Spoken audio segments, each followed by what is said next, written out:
Tonight on the Goblin's Corner. Our continuing terrain series, The Temperate Forest. That's how we roll. That's how we roll. That's how we roll. That's how we roll. That's how we roll. That's how we roll. That's how we roll. That's how we roll. That's how we roll. Welcome to the Goblin's Corner. My name is Eric. And I'm Matt. And tonight, We're doing Temperate Forest. ah yes, the Temperate Forest. The forest you've probably been in. Possibly. Unless you haven't. Right. And tonight, we're going to talk about all of the wonderful storyline options, player options, dangers, monsters, societies, and more in the Temperate Forest. For your TTRP of choice, probably D&D, but it could be anything, really. Sure. We touched on a couple other things there. We touch on one or two things, like Shadowrun would be great in the forest, Chummer. Absolutely. But before we get to that, Got a question of the week? Got to do it? it's like we've done it for 99 episodes. Actually, 98, because we didn't do the first one.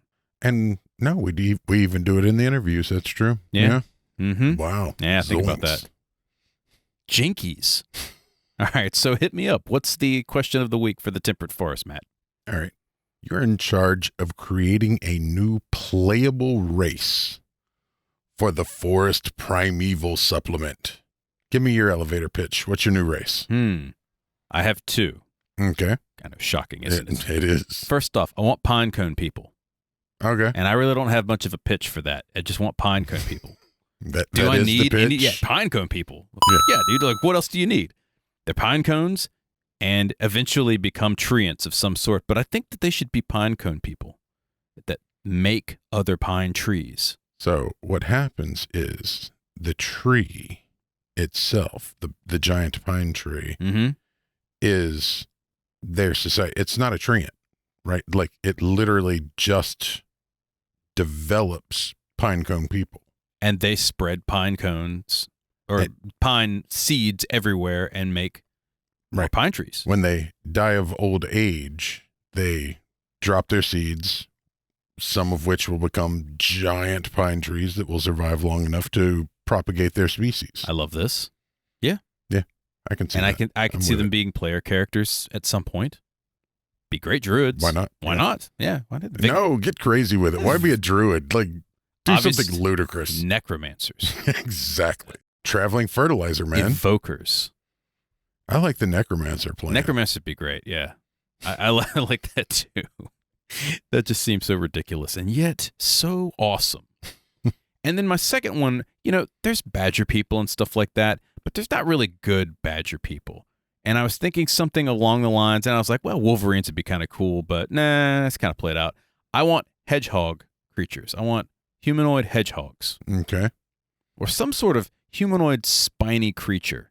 Could be hedgehogs. It could be, what are those, porcupines? Porcupine people would be nice. Porcupine people. Yeah. Echidna. Echidna would be another one, or the pangolin. That's not forest, though. You got to save that one. Oh, that's true. That's in, is that more jungle-ish? That's more savannah-ish. Savannah-ish. I'll put that on the back burner for later. That's right. Those are my- We haven't gotten there yet. Yeah, so those are my two. Now, what would your creature of the forest that you are trying to pitch be? How dare you jump the gun like that? Haha. Matt hasn't thought of I'm one going to go yet. with a couple. We discussed one, which is you have lizard men, right? But they are the big, ferally, just monstrous lizard men. Very Conan. Lizardmen are very Conan-esque. Yeah. Back in the days when it was all like the reptoids and stuff like that. I want a small lizard man, Mm-hmm. and I want it to be an old world chameleon. base. Yeah, like hands like these. Yeah. Yeah, big old Like 3 cone fingers. eyes. They got all around vision. Absolutely. They got camouflage. Now you say small. How small? Halfling, gnome. A halfling chameleon creature would be awesome. It would be like a good version of a skulk. Absolutely. And there are several species that I'm skipping, right? Like clearly they need to bring Kirkba back. Obviously. Yeah. Obviously. Hibsel, I've been wanting them to make that a small centaur. That would be so great. Yeah. In fact, and if you guys don't know about the Hipsel, go see our previous episode on Custom Fae. That's right. We talked a little bit about that. So, yeah, I'm foregoing those.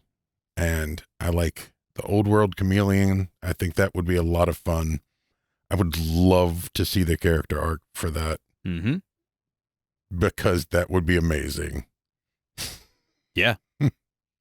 And I don't, there's a part of me that for no other reason than the lulz would love to see chipmunk people. Chipmunk people? That would be hilarious.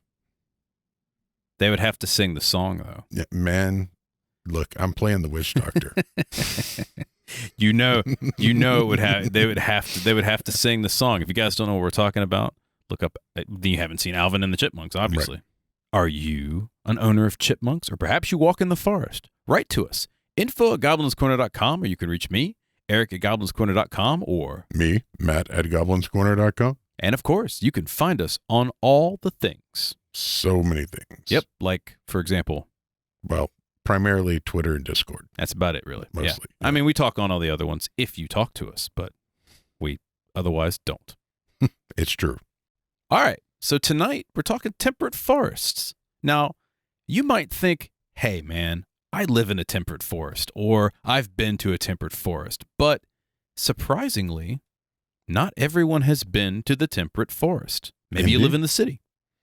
And maybe you live in large portions of the world that aren't temperate forests. You could live in the jungle. You could live in the savannah. You could live in someplace cold, like Canada. It's true. I don't think The they have tundra. Yeah, the tundra. Ugh, the tiger Mighty forest. Yukon.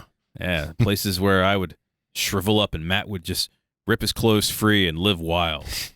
That's right. Riding a moose. Yeah, I'm much more of a summer creature than others. So we figured let's do the temperate forest because it is a big staple of every single fantasy game Sure. and novel and movie. And why not do it? Yep. So why temperate forest? It's a classic. Yes. And it's fallen into disuse. And I think that's partially because people feel like it is common or standard. But there are a lot of types of temperate forests, for one thing. Oh, yeah. And we'll get into some of those as well. Yep. What are some other reasons why we want to do temperate forest tonight? There is a huge variety of flora and fauna. Pretty much most of the monster manual. Yep. But it also allows you to throw in custom stuff that people have never seen before. Oh, yeah. You're not limited by stuff as you are in some of the other environments. Yep. Now, it in addition to that, it creates a lot of really interesting challenges for player characters, for DMs or GMs, Yep. and for just world building in general as well, which we'll explore in addition to this. Yep. One of the things that's great about a temperate forest, they're also known as 4-season forests, Mm-hmm. and they change drastically with the weather. That's right. So it'd be summer, winter, and so forth. Yep. And because of that, and because of the variety of creatures, the variety of elements, the variety of places, nearly anything can be found in the depths of a forest. Could have a mythal just lurking there with a bunch of demons hanging out. Could be elven ruins or an elven city. Yeah. I mean, they love temperate forests. Green dragon just chilling. Green dragon, just straight chilling. You know, he's got his chlorine breath, just kind of hanging out, Drinking some green tea. drinking some green tea. Yeah, oh yeah. You know, he's very feng shui. Yeah. Got some green kobolds next to him, doing green things. They're Yeah. eating green jello, Yeah. listening to green jello. That's what that I is know. precisely. I saw you your saw face. it. Yep. I saw your face. You I saw the jukebox in my brain needed turn on. exactly what I wanted. He knew exactly what he wanted me to say. There you go. That's why we've known each other for a long time. And finally, as we mentioned before, Matt, I spend a lot of time in the forest as much as I can. You go occasionally, I do like to camp. but a lot of people don't go. A lot of people are city people, right? They haven't spent any real time in the forest. And a lot of people think they know what a forest is like. Until they get into the woods and see some deer, and they're like, what is this? Like a lot of people think deer are adorable. Until they hit your car. Or until You. they beat the crap out of you. Mm-hmm. Deer are skittish right up until they're not. And when they're not, they are violent monsters. It's very true. Things like that. Yeah. So, a lot of fun reasons to do a temperate forest, aside from murderous deer, which, by the way, we're adding to the Book of Monsters. Murder deer. Yeah, because we've already got to add the spy deer. And the scythe camel, so we got to have something. Scythe hump camel, I believe. It was the saber humped. Saber humped camel, yes. Oh, pardon me. So what is a temperate forest, Matt? Like straight up, like what is the, I would assume, Wikipedia definition of a temperate forest? Hey, this is the Nat Geo definition. Oh, the National Geographic? Oh, we're stepping up our game here. So what is that? Temperate forests are any forested region between the boreal forest and tropical forests. They're forests that experience all 4 seasons. Like I said, they tend to have rich soil and a large variety of flora and fauna. There you go. That's the textbook on it. So pretty much what you expect in a temperate zone. Mm-hmm. A lot of different trees, a lot of different seasons, rich soil, conifers and deciduous trees, right? Right. Now, due to its large size, because they can span continents, Right. Because they're busy. now on Earth, we'll say that. In fantasy world, you may only have a small swath of temperate forest, depending upon how you world build. Sure. But generally, in most mythological settings, there's a lot of temperate forests. Right. They go into the woods, right? There's a couple different types. What are those types? You can have deciduous forests. Those are forests where the leaves fall away in the fall and what have you. Sure. Coniferous forests, which is primary pine, spruce, that sort of thing. Mixed forest, which is exactly what it sounds like. A combination of deciduous and coniferous. And most of them fall into that on some level or another. There are very few like pure coniferous forests or pure deciduous. They're talking about majorities at that point. Sure. And you can have temperate rainforests, Oh, neat. which most people, when you hear the word rainforest, you think tropical. Yeah. They can get in your trusty machete or like slashing through vines and watching out for, for panthers and such. Yeah. But you could still have that in a temperate Yes. forest too, actually, now I think about it. So, yeah. So these are usually the type of forest people think of. And these are usually the forests that DMs think of when they say the phrase, you're walking in the forest. Yeah. It's a deciduous forest or it's a coniferous forest. It's a temperate forest. Yes. This is the standard forest for most games. That's partially because generally anything outside of that, if someone says jungle, you immediately think tropical rainforest. Yep. Or if you're specifically in a northern/very southern environment, then they tend not to describe it as a forest so much as a snow blanketed, wooded area. They don't usually say it's a boreal forest. You seldom hear that phrase. Unless you happen to be an ecologist or something like that as your day job. Right. So, yeah, generally forest, people's mind goes to your standard, generally even deciduous forest. Most people, I think, don't even really think about a coniferous forest. They don't really make the distinction, I would say. Mm. Yeah. As you might expect, we have a couple of challenges living or surviving a temperate forest. Sure. And these are the same things that we generally add in. So we got like things like the terrain and travel and stuff like that.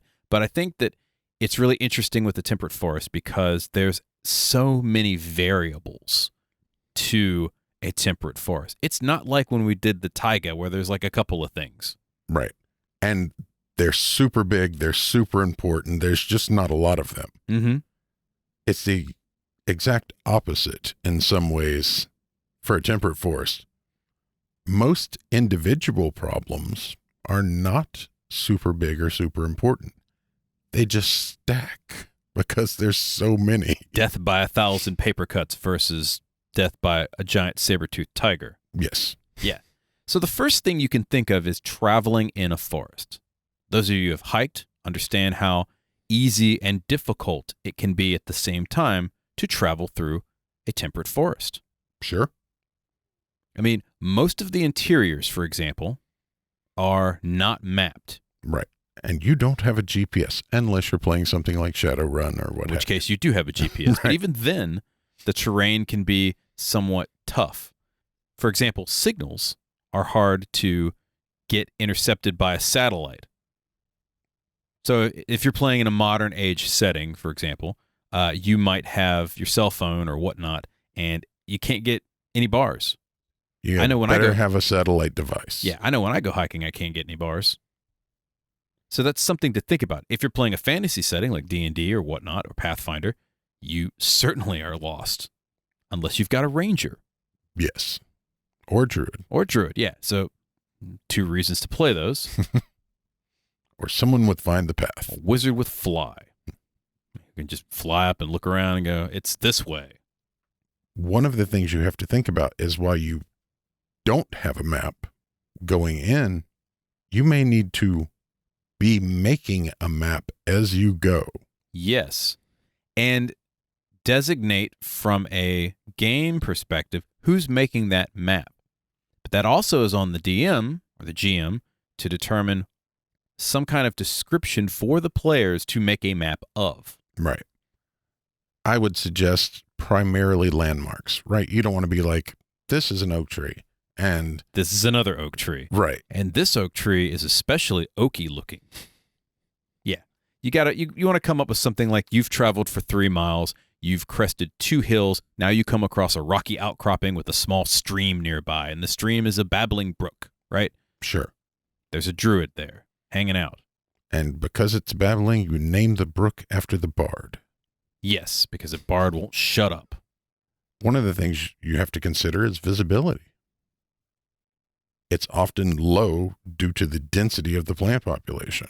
Rich soil makes lots of plants, a lot of trees, a lot of other stuff in between the trees. Now, if it's old forest, like primeval forest, stuff like that, you're going to get a lot more leeway between the trees because they've theoretically grown up and killed everything that's trying to get to the tree, past the treetops. Sure. But even then, you very often, maybe you can see 100 yards before, since you're probably not on a cut path, because if you're already on a path, then you already know where you're going. That's not what we're talking about here. If you're just cutting through the forest, you may only have visibility out to 100 yards because of the number of trees, right? Mhm. It's not like they're growing in straight lines for you.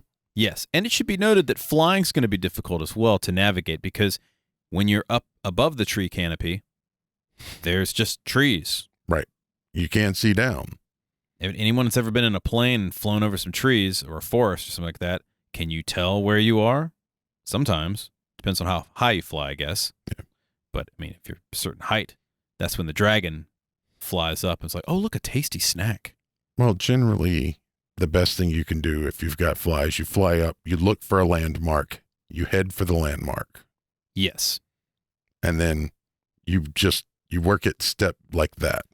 There's also some things like crossing rivers, navigating through valleys. There's hills and mountains. And, I mean, it could be anything. It could be volcanoes.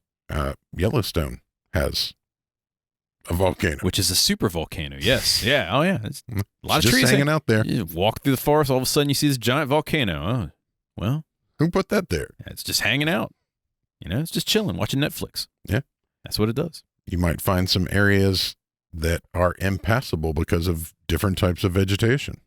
So you have briars, or maybe the trees are just really big, like mighty sequoias.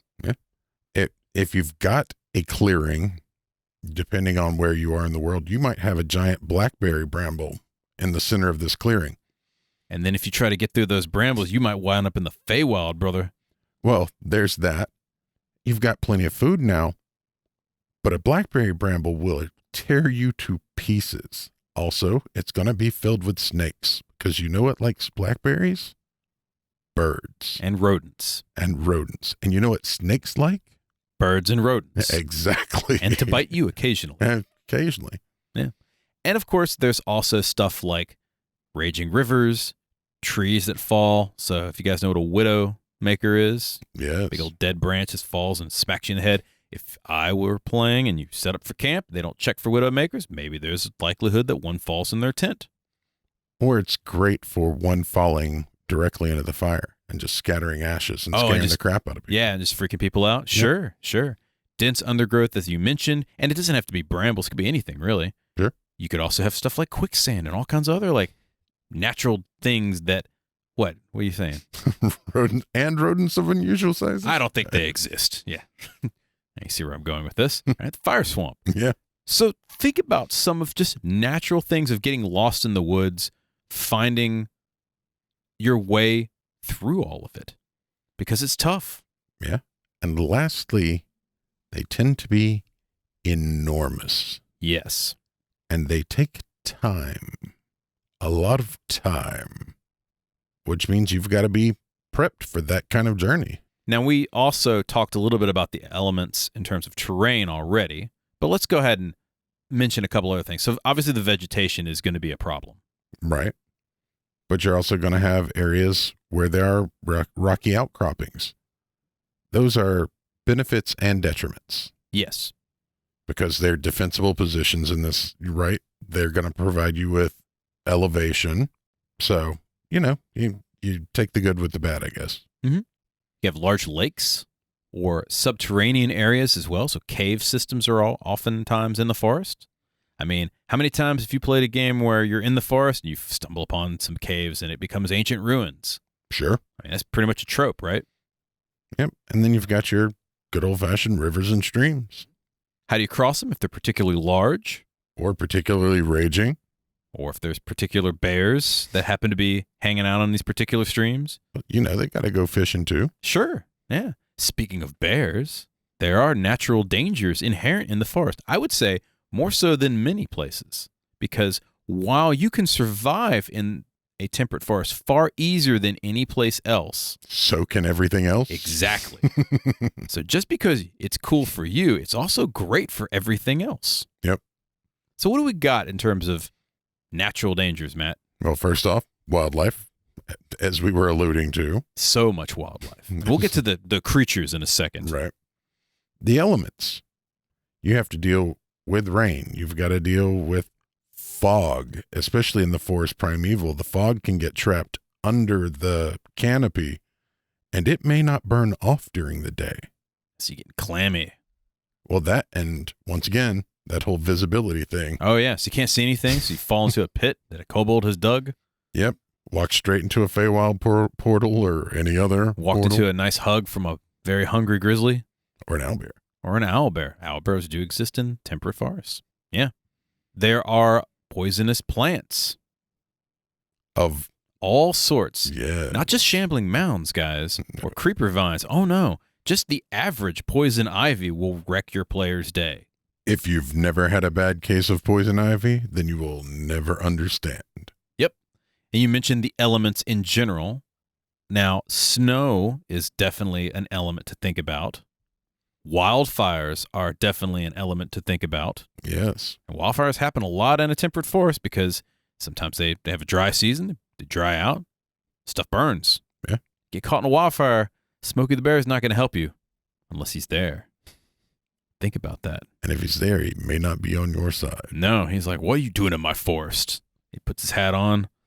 He's got some handcuffs. He ties you to a tree that's burning. And he clubs you with a shovel. Clubs you with the shovel. If a bad lightning storm breaks out, what do you do?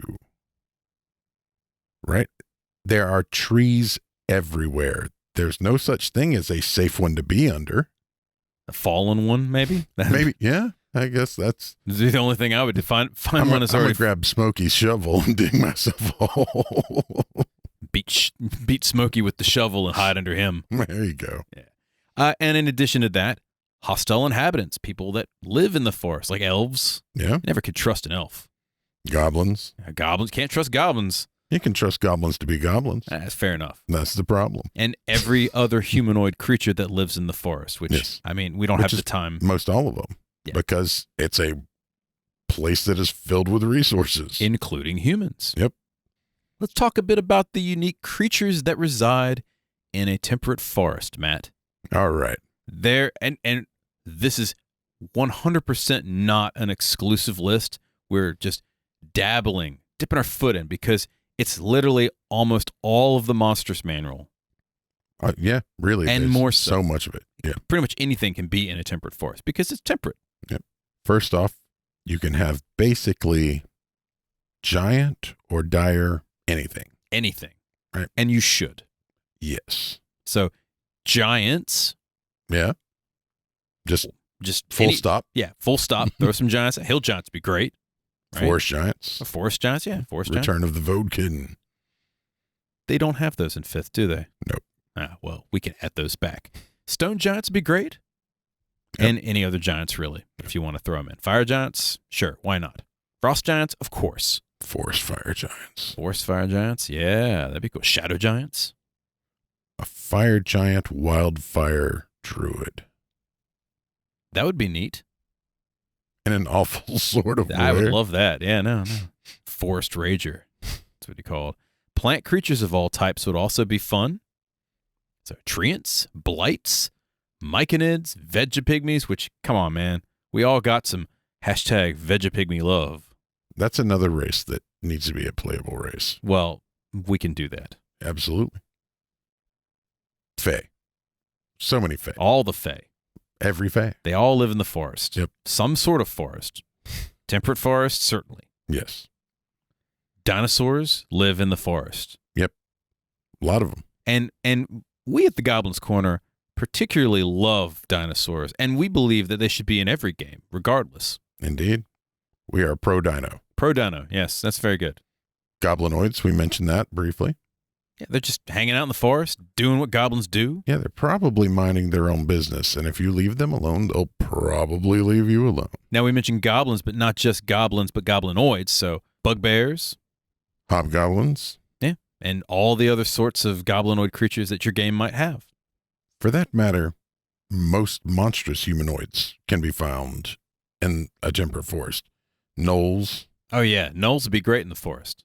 Like kind of skulking around, getting ready to hunt stuff. Yep. Lizard folk. Lizard folk would be great. Ogres. Well, we mentioned giants before, so ogres would be right up on there. And speaking of that, trolls. Yeah. All the trolls, man. Even scrags, they can live in a lake. It's true. That would be rude. Like, no trolls anywhere nearby. They finally find a lake, and then just a scrag pops out. Yeah, that would be awesome. And the aboleth that lives in the lake with the trolls. What are they called? Scum. Yes. When an aboleth turns a creature into something else. Yeah. Yep. Additionally, you could have any of the mythological creatures that exist in fantasy or history. I say history, but mythology. Right. So, for example, basilisks or cockatrices would be perfectly at home in the forest, in a temperate forest. Sure. Unicorns. Unicorns would be great. Pegasi. Mm-hmm. Wyverns. Alicorns. Just go ahead and mix the unicorn and the Pegasus. Yeah, that'd be great. What else would be great for that? The hippocampus. The Vulpertinger. What is that? That's the pointy-toothed rabbit with the antlers. The jackalope? No. In the Southwest, it's a jackalope. In the German forests, it is a Vulpertinger. I just learned something new today. You could also have an Almirage. You just busting out all the chops tonight, man. This is great. That's the bunny with the unicorn horn. Oh, yeah. You could also have Banicula. Yeah. That would also be fun. So think about all of those. And in addition to that, stuff like griffins, and like your traditional monsters, right? Like griffins or the Sphinx would be fun in the forest, even though they're more desert-oriented. You could have Naga. Absolutely. Yuan-Ti. I was about to say, going back to the monstrous humanoids, you could absolutely have any of the Yuan-Ti. monstrous humanoids would be great. You could have dragons. Yep. Green and gold are especially useful, but it could be any of them. I could see black dragons in maybe like a swampier version of the temperate forest, maybe near a lake. Sure. Giant insects. Oh, yeah. Giant insects would be bombardo beetles or the giant roaches. That'd be fun in the forest. Big giant palmetto bugs. It'd be like Georgia. You could have giant dragonflies and just ride around on them. That would be awesome. I could see a mad halfling like a halfling inventor. He's kind of steampunky, and he's got a giant dragonfly that he's riding. I don't know why I see this mental picture, but it's awesome. You and I had totally different mental pictures. What was your mental picture? So remember the speeder race on Endor, Yes. but with dragonflies? Wow. I want to play Star Wars now and ride a giant dragonfly. That sounds. I was thinking pod racing too would be fun. Dragonfly's like pulling a little cart. Sure. One thing we didn't think about: were creatures of all sorts. Yes. Could were boars, were wolves, were whatever. Bears, bats, Yeah, all the tigers, oh my. all the mammals and whatever else you want to come up with. Yeah. And finally, Undead. undead of all sorts. And this could be humanoid undead or banshee, like the elven undead or whatnot. Animal undead. Oh, yeah. Might be some corrupted part of the forest. And you could even have undead treants or Yes. some sort of corrupted blight that's messing with the forest. Vegetal undead. So when you're building your game or you're building your story, think about all of these different creatures and how they interact together in a forest. Because one of the things we haven't mentioned before in some of the terrain series we should is all of these creatures are fighting for dominance of a forest or fighting for an ecosystem of sorts, whether it's a magical ecosystem or whatnot. Yeah. And how does that apply to your game and your story that you're running? Yeah. And we really want to hear about your treant liches. Treant liches. You heard it here first, guys. God damn, that is awesome. Oh, God. I'm going to totally have that. Or a treant mummy. Think about that. Yeah, you know it's going to be great. I just thought about all the trees that I toilet papered when I was younger. I was going exactly in the Okay. same place. Comes back Okay. to the treant mummy. All right, we're going to talk a little bit more about the Temperate Forest, but we'll be right back. After these messages. You with the face. Do you like what we have to say? Help our channel rise from the depths like the mighty Godzilla. Please like and subscribe and ring the bell and do all of the necessary YouTube. What he said.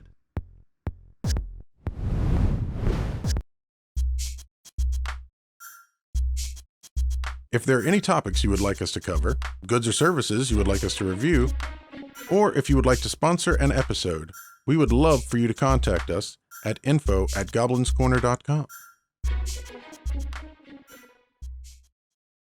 And we're back. Welcome back. So we're talking Temperate Forests, Indeed. and we've gone a little bit into the weather report in terms of what you can expect in a temperate forest if you've never been in one.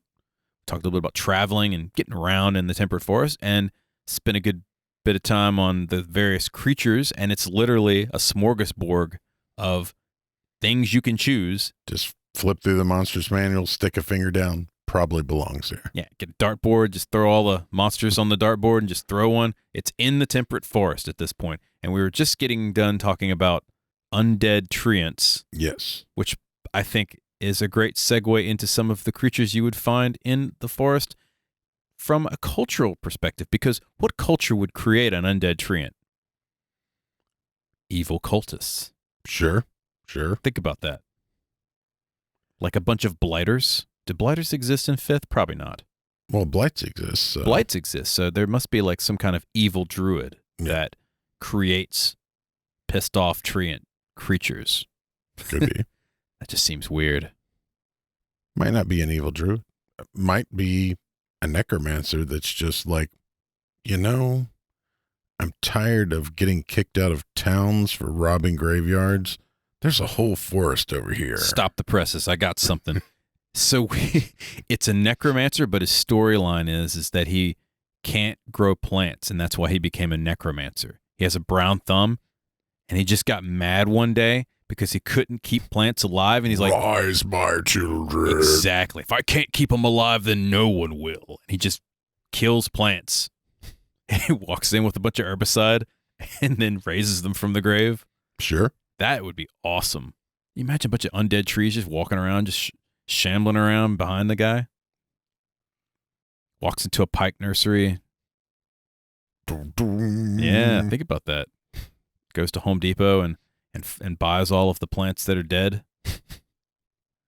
You sure you want to buy these? They're only like $1 a piece. Yes. Yes. Yes. I have a purpose behind these.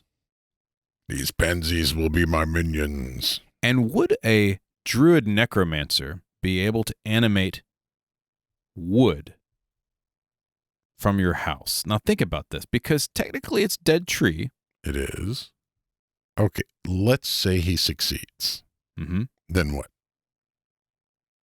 Well, I don't know. It really depends It on how has no the limbs, right? your house is wiggling, moving around and such, messing with the drywall. You have to And letting in drafts. letting in drafts everywhere. It's How terrible. rude. Yeah, think about that. It's awful. All right. All right, let's talk about we've gone off topic again. Let's talk a little bit about the cultures in a temperate forest. Now, the first one that you would most likely think of would be what, Matt? Forest elves. Elves live in the forest. Shocking. I know. But there is a lot behind elves in the forest. Why do they live in the forest? Because they were once fey creatures, or some, depending upon the game, they are fey creatures. Right. And so they have that intrinsic tie to nature. In the forest, particularly a temperate forest, is one of those things. It's just part of the mythos, right? I mean, even if you look at the original Dragonlance books, right? They had literally a forest nation. If you look at J.R.R. Tolkien, Yeah, Tolkien had them in the forest. Forgotten Realms had them in the forest. kind of a trope, but it's also kind of tied to the fantasy concept of elves. So, Yeah, they love trees. Yeah. In addition to that, we mentioned goblinoids of all stripes, that's right. and they should be in the forest. Nice little colony of bugbears minding their own business, murdering people. Yeah. Some hobgoblins maybe setting up a nice militaristic camp. Just some straight up goblins just chilling, right? Yeah. Just doing their thing. Now, a society of blues would be great. If you guys don't know what blues are, they're the psionically enhanced goblins. Yes. Mm-hmm. Yeah. Want to mess with the goblin? Don't go after the blues. I mean, you can. You won't, can. You won't remember what happened anyway. That's true. Yeah, you might. That would be a great story. You walk in, you see a blue goblin. Next thing you know, you're on the outskirts of the camp. Yep. With a happy memory that didn't happen. You're a pound of gold short. Right. It's just like a blue goblin just juggling the bag of gold. But those baby back ribs were delicious. Mm-hmm. Yeah, you ate people. What else do we have in the temperate forest, Matt? You can have nature communes. So like they're often religious, like a druidic and ranger type commune, right? Or you could just have mixed communities. Humans and elves and halflings that all live in the forest because there's abundance there. Yeah, it's natural resources, right? There's plenty of game. There's maybe some fresh water from a stream. It's a good place to set up shop. Plenty of places to forage. Many towns started in a forest, and they just cleared the forest and made the town. Yeah. And that's in the real world. Yes. That's how it works. In addition to nature communes, you could have nature cults. Yes. Now, these cults could be very similar to what you have before, just with a lot more people killing. Yes. A lot of sacrifices. Could be to, what is the Forgotten Realms deity? Malar? Mm-hmm. Malar or Malar? I think it's Malar. Malar? Yeah. The And- Beastmaster. Yeah, the Beastmaster. Not from the movie, by No. the way. Although that would be awesome. We should make a deity that's like Beastmaster from the 1980s movie. Sure. That would be great. He's got some werebat friends that drink people dry. Yeah. I see through their eyes. They see through mine. That's a great movie. Beastmaster 2 is not a great movie. It didn't exist. No. In addition to that, you could have deep wood species. So we talked about a couple of new species that we would like, but you could make up your own culture or species in the forest. Do it. Do it. Do Straight up. it. Come up with an animal. You want some ants? Have some intelligent ants just hanging out. Be kind of neat. Sure. I'm not talking formians either. I'm talking like ant size. Like ants, Like ants, like black ants. Well, the big ones, the big pinchers and stuff. Sure. Or you could have fire ants if you live in the south. It'd be a great way to bring back the dromites as well. The dromites. Yeah, I miss the dromites. They little bug-eyed things. Yep. Now, in the forest, you often think, well, what kind of cultures exist? Bandits. Bandits. That's what I think. Yep. Robin Hood. I was going to say, that's what Robin Hood thinks. Sure, yeah. King of Thieves, right? Living in the forest, a little treetop commune thing. If you're playing a zombie survival game, what better way to have like some survivalists living in the treetops so that the undead can't stumble upon them and such? Yeah. And if you're not playing an undead survival campaign, you can still survive in the treetops. That's where the elves live. Right. Lothlorien, right? Sure. Yeah. What else is in the forest, Matt? Trailblazers. Okay, so what do you mean by trailblazers, aside from like Davy Crockett? We've got explorers or explorer societies. You could have cartographers, Mm-hmm. because anytime you've got a large swath of unmapped areas, Got to map it. you're going to have people who want to map it. Absolutely. You could have poachers, Sure. because if there's a whole host of all kinds of owl bears and other mythological creatures running around, got to have somebody killing them Sure. or hunting them for their fur, or a wizard wanting to buy the tooth of a beholder or whatnot that lives in the forest. Yeah. Or if you're playing a more modern game, just wildlife film crews. Can you imagine them just tromping through the forest primeval? And David Attenborough's just walking behind them. Absolutely. Yeah, that would be awesome. You could also have, if you're playing a modern thing, medical teams searching Sure. for a cure, because the forest contains all sorts of things like that. Absolutely. Obviously, the forest contains a lot of trees. And if the forest contains trees, you're going to have loggers. So you could play lumberjacks, Yes. or you could just stumble upon a team of lumberjacks hanging out. And that's a great time to have your beaver creatures, which exist in the forest. Yes, beaver Sure. creatures. They live near the rivers. Of course they do. Also, if you have loggers, that means you have cleared lands. That means you're going to have farmers, because somebody did the job for them.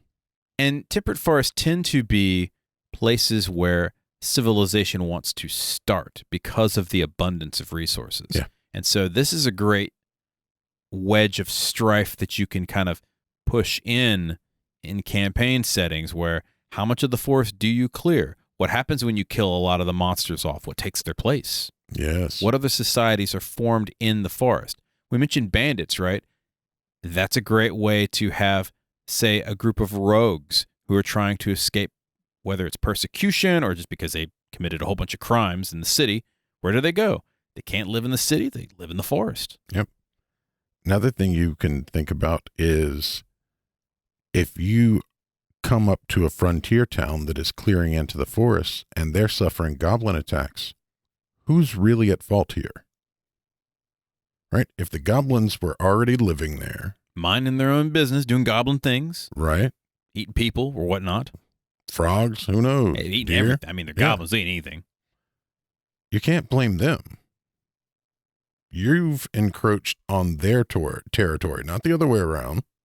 So work it out. You Right. get the undead treant for that. That's your fault. That's right. And that's a fun thing to kind of explore. Another thing to consider also is armies in a forest. That is traditionally not something that has worked well for them. Yes. Marching an army through the forest would be very difficult if you're playing like one of those settings where maybe two nations at war, and the difference between like guerrilla fighting versus, say, the traditional like lining your armies up in a fantasy setting. Absolutely. That's when you get the Hedesy involved. Yes, because they just roll right through, gliding majestically on their wings of skin. I was absolutely making a guerrilla fighting joke there. I know, Okay. but I'm picturing it in my mind. Sure. Be great. You could have research groups, whether academic groups or corporate groups or maybe some kind of mystical group trying to find something out. They could be out there finding different magical reagents and things like, what is this flower good for? What does it do? Can it enhance any sort of magic? I Or wish can we to make know the new mating ones? rituals of the owl bear. Yeah. It's a deadly occupation, but Growl. yeah, do what you got to do. And finally, and most importantly, in terms of, say, D&D or Pathfinder, Lost Kingdoms Yes. or ruins in general. Yeah. Because why do you go off into the woods? To find something, Yes. to adventure. You could skirt around. It'd probably be quicker. But that's not fun. And you're far less likely to get lost. And in general, the forest exists and ruins exist in the forest because you haven't found them yet. If you're in some farmland, it's likely to find ruins because they've probably already been found. Right. Yeah. But if you're in the middle of the woods where there was a mythical civilization at some point. If some farmer digs up an artifact, then whatever kingdom they're in digs up that whole field. That is immediately getting excavated. But if it's dead in the middle of a 1,000-mile forest, no one knows about it until someone shows up. And then they got to bring a lot of gear because they're in the middle of a 1,000-mile forest. Exactly. Or some good teleportation. Now, we have a couple thoughts on Lost Kingdoms in terms of how to make them flavorful for your campaign. And one of them is think about what you want the players to know about the Lost Kingdoms. Sure. Now, it could be absolutely nothing, and that would be fun. You just stumble upon a ruin, right? And it becomes a dungeon crawl. Yep. You know nothing about anything. But if your players have a bard on their team, you're going to have to make some stuff up on the fly. So think about some rumors or stories about the ruins they stumble upon. Oh, this is the mystical city of dwarven beer masters, and they created a beer that was so good it turned everyone into undead or something. So good. They just zombified them. They zombified them. The spot. They pickled them. Yeah. They are the pickled. It's dwarven undead where they drink so much they pickled themselves, not just their liver, but their whole body. Would you say it caused them to be dwarven spirits? Yes, I would say that indeed would cause them to be dwarven spirits, Matt. It's funny because you're the dad. I know. I set that one up and everything. Didn't even think about it. Jesus. All right. So there are more ruins in Temperate Forests than other locations because people are more capable of surviving there. There's abundance. There's plenty of building materials. It has everything you need to start a major city. Yeah. So statistically, you should have more ruins in Temperate Forest than other forests. Yep. Or basically anywhere. Yeah. There could also be ancient tech or magic within these ruins, and there should be. Yes. If you're going to roll into an ancient forest, make it a nice story, right? Give them an artifact or some kind of ancient evil that's waiting to just be freed from the half-destroyed mythal that's holding it back. Like a whole army of demons. Yeah, let them Mr. Magoo themselves into a cataclysm, I say. Yes, you do say that. I say that often. You have said that, 2 games ago? It's very true, yes. Look, sometimes it works, right? It's a trope that works. Sure. Give them something to mess with and press buttons, and they will press those buttons and free the creature. And then you've got a great campaign. You don't have to think about it. What did Terry Pratchett say? If there was a big red button and a cave that ended the world with a sign that said, "Do not touch," the paint wouldn't dry before someone pressed it. Yes, absolutely. One of the things you get to think about is what was the tech level of this situation, whether it be actual technology or arcane technology. Where were they at?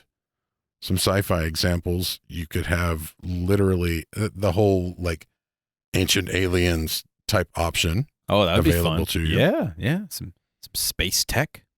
You could have a place where the ruins are actually things like Cheyenne Mountain, right? Where the bomb shelters and all of that for military installations were. And so the tech is going to have been very advanced for the time it was down there.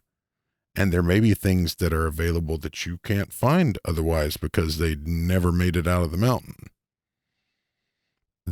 A lot of it may not be what would be considered high tech, but there may be certain little bits and pieces that were random, experimental type things that you don't find because it didn't go anywhere. And that would be kind of a fun thing to follow, too, if you're playing that sort of campaign.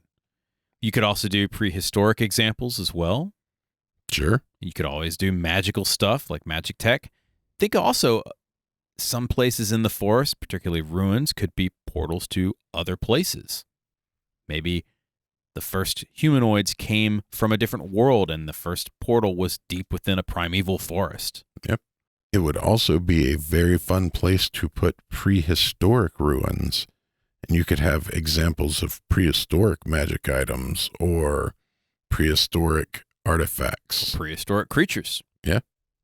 More dinos. More dinos. Or, Dinosaur magic Paleolithic- armor. Yeah. Oh, yeah. Dinosaur magic Yeah. armor. Yeah. Screw dragons, man. This is even better. Ankylosaurus armor. Yes. That would be very awesome. Triceratops helm. Well, you got to have a big head for that, man. It's true, but when you charge, it's going down. Mm-hmm. So these are just a couple of examples that you can use for your campaign. Now, we also have a whole bunch of themes for the Temperate Forest, like we do. Right? And these are just a couple of examples. But we find that these have mo flavor. Sure. Let's talk a little bit about some of these themes. Obviously, a theme of travel is a big one. Right? And getting here to there is always a fun thing to do. A lot of times people use these in campaigns to get loot for the characters, right? Yeah. It's 5 days to get from this city to this city. You're traveling to the forest. Let's roll some pre-gen tables, right? Here's some encounters. Let's roll for some encounters. And that's kind of fun. It can be. One of the fun things you can do with a forest is make the forest the shortcut, assuming things go well. The shortcut is the longest distance between 2 points. But if you're taking the road all the way around the forest, then it theoretically will take longer than going straight through, Mm-hmm. unless it doesn't. Or Until unless you find something interesting along the way and maybe take a couple days. You could be exploring is another option as well. Yeah. Or you could be on the hunt for something. Or someone. You could be hunted. Yeah. That, like we were talking about, that whole bandits in the woods thing. Yeah, a little Robin Hood action going Yeah. on. Maybe the law's after you and you just need some place to lay low for a while. Absolutely. I love the concept of primal spirits and primal magic that you've added here, Matt. Yeah. And there's a couple subcategories amongst all of that. What are some of those? Old Fae. I mean, come from the forest, throw some Fae in there. Or the concept of maybe the origin of Fae would be really neat. Yeah, get to the heart of the forest and find the Feywild literally leaking into the world. Could be the origin of like Prime Fae versus things that came across. Come across a big glade in the middle of the forest, and it's just like a big circle of fairy stones. Yep. And it just leaking out, Just bathed in green and gold light. and nothing but butterfly wings everywhere. Mad creatures just dashing about. Everything's got butterfly wings. Sure, yeah. Even things that normally have other wings. There's birds with butterfly wings You for walk no in reason. and you've got butterfly wings. You're like, Sure. what's going on here? We tap into last episode. You've got butterfly wings. Absolutely, yeah, I did. It's great. You could have druids. And And should have druids. Yeah, this you want to play a game full of druids? This would be a great place to start in the Temperate Forest. Yep. And any kind of archetype of druid. Yeah. It doesn't matter whether you're the raging, charging, I turn into a bear druid, or the I called lightning druid, or the wildfire druid. Burn it all down. Burn it all down to the ground. And start this ancient forest over. Yeah. Reset. Let's talk a little bit about new growth. It's a good place for original archetype artifacts. Like what? So, what if you've got a druid artifact literally from the center of the birth of the forest, right? An acorn from the very first tree. The first stick. The first pine cone. Sure. That'd be kind of neat. Turns in and walks around. It's like, hey, listen. Little fairy pine cone. Sure. You could have rangers. Hey. Imagine that. Nobody uses them anyway. You might as well use a ranger in your forest. Sure. I'm sure somebody uses rangers in their game. Rangers have their uses. It's true. It's true. They keep paladins from drowning. You could have totems or the way of the forest. That Yeah. would be fun. And of course, one of the constants for a forest is magical animals. Mm-hmm. We mentioned a bunch of them. Right. One of the things I really like, though, is the concept of anima or animus and spirits of nature. There's a lot that can be done with that, especially if it's of a specific location. Like you might have, you can do commune with nature and all of that, and that's going to encompass the concept of this whole forest. But what if you have a spirit of this glade or this outcropping? That would be cool. And what you're referring to is the genus loci of a particular area, which would be neat. And kind of going on that, you could think of the forest itself as a singular entity as well, which would make an awesome patron, guys. Yes. Think of a warlock patron of the forest. I want location patrons. 100%. And particular forest would be great. The Blackwood forest as a patron versus, I don't know, the Western Heartlands forest as a patron would be way different than the forest of, what is it, Evermeet? Yeah. Very different, right? That'd be kind of neat. Something to think about. You could also use the concept of surviving in the woods. And we've mentioned this on various other terrain series, but it's always a fun concept to think about in terms of gaming. It's somewhat reversed in a temperate forest. Right? Yes, hunting and gathering. It's not going to be hard to find prey, right? It's not going to be hard to find food. What you're really looking for is hunting and gathering the correct things. Yes, because there's a lot of stuff to eat, but it might be poisonous. Yeah, there's a lot of stuff not to eat. And there's a lot of stuff that wants to eat you. Yep. And so survival in there is more against various creatures and stuff. And we mentioned, of course, getting lost. Sure. So that's always something to think about as well. And fun to throw characters in. New worlds as a concept. You've got things like logging adventures / misadventures. Sure. There's a concept of border zones in the conflict between civilized world versus the forest. Sure. A lot of cultures believe that the forest is chaos and represented by chaos versus law in a city.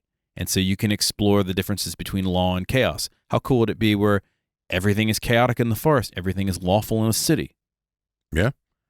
You could also, for the whole border zone concept, talk about where plains meet forests and that transition happens.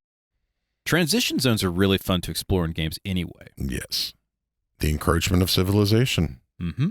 That's a big one. We talk a little bit about like some climate change or, people just defiling nature. Yeah. That's where you get the undead treants, folks. That's right. Jacking up the forest, they could come mess you up. They toilet paper your house. Got plenty of it on them. That's right. Don't screw around with the oak lich. That's right. The fight between the natural world and the world of humanoids. Yeah. Imagine having a war between the fey creatures of the forest like centaurs and satyrs and nymphs and stuff against like loggers, like humanoid loggers and stuff like that. Like Maleficent. Yes. Yeah. You get to run that whole campaign army, and it could be a lot of fun depending on which side your people are on. Absolutely. And finally, the concept of old worlds. And old worlds can encompass a whole bunch of stuff, but a couple examples could be elven cities. Sure. Evils trapped in ruins. Places of power. So we mentioned like mythals and stuff like that, but it could also be like mythical locations for certain magic or boons. Yeah. Or just straight weird stuff like a dragon graveyard. That would be cool, yeah. Green Dragon Graveyard. Something like the first glade or the first druid grove. That would be definitely a place of power. One would think. The bridge between the first world and ours. So we mentioned the Feywild, like a rift in the Feywild. This could be a rift from maybe the original concept of the prime material plane. That'd be kind of neat to explore. Yeah, I wonder what that world looks like. Yeah, that'd be Let's neat. dive in. Sure. See where all the gods made their tweaks and what evolution actually happened. Simply the ruins of once great civilizations. Something to explore. Yep. Or civilizations lost in time. And that could literally be lost in time. We have civilizations in our world which repel modern influence. Great place to put them is in the forest. Yep. What a wonderful theme to think of. And finally, things buried. Absolutely. Sometimes for good, you think, but usually to wreak destruction after the player characters have unearthed it. Apocalyptic, world-changing things. Yes. Like the Tarisk. Be a good place for the Tarisk to sleep, right? Sure. Just chilling in the forest. No one's going to mess with them. What if it's just a giant seed that proceeds to try and terraform the whole planet into a forest? That would be awesome, too. We should play that game. That'd be fun. Start sprouting and encompasses the moon. Sure. Just a giant tree sprouts up and wraps around the moon. That was an anime. I can't remember what anime that was. But I think that would be awesome as well. So there you have it.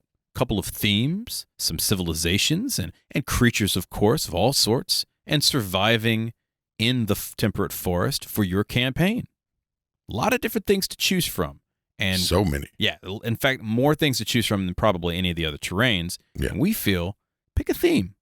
Pick something that works and run with it. Yep. You can't go wrong. No, literally, you can't. It's a huge playground. It's super easy. Make some charts up, go to town, have a lot of fun, let them explore, let them get lost, maybe kill them off. Who knows? Question or comments? Write to us. info@goblinscorner.com, or you can reach me, Eric@goblinscorner.com, or me, Matt at goblinscorner.com. We're on all the things. Matt, what are some things we're on? Well, we're on Twitter, Facebook, Pinterest, YouTube, and Twitch. As Goblins Corner. And Instagram. As The Goblins Corner. Do you like our program? Subscribe to the podcast on your favorite player, YouTube and Twitch. If you could do us a favor and click 5 stars and give us a review on iTunes or Podchaser. And for YouTube, if you could do the whole like and subscribe and comment and all of the good stuff that boosts our show and feeds the hungry algorithm. That's right, or the undead treant will come after you and toilet paper your house. I like the Oak Lich. The Oak Lich? The Oak Lich. Yeah, that's nice. Guys, this is our 99th episode. Next week, we're going to be doing something we've never done. We're doing a live episode called We're Doing It Live. Absolutely. We're doing it on Twitch. Yeah. It's going to be on April 2nd, 2 p.m. Eastern Standard Time. Come join us on Twitch. It's going to be a lot of fun. If you can't make it, no big deal. We're going to post it someplace else after the fact as well, but we'd love to have you on Twitch talking to us. We're going to take caller-in questions. Yeah. We're going to have chat questions. We're going to get some questions from Twitter, and we're probably going to drink on air. No. Yeah. It's going to be a lot of fun. Feel free to join us. I'm so happy that we've made 99 episodes. I can't wait to see what happens when we make 100, and we're going to keep going, guys. We're not stopping. So because of you, we have done this, and we're going to keep doing it. I feel like there's like a 99 episodes, but a Lich ain't one. Yeah. Joke in there. Thank you for going with it right there. That's all the time we have for tonight. Once again, my name's Eric. And I'm Matt. We'll see you next time. Have a good night, folks.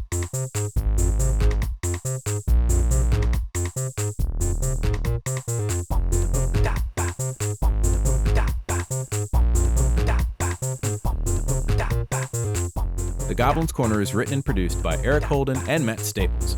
Show song by the mighty D20. Don't we love that guy? Sure. This is a Subterranean production.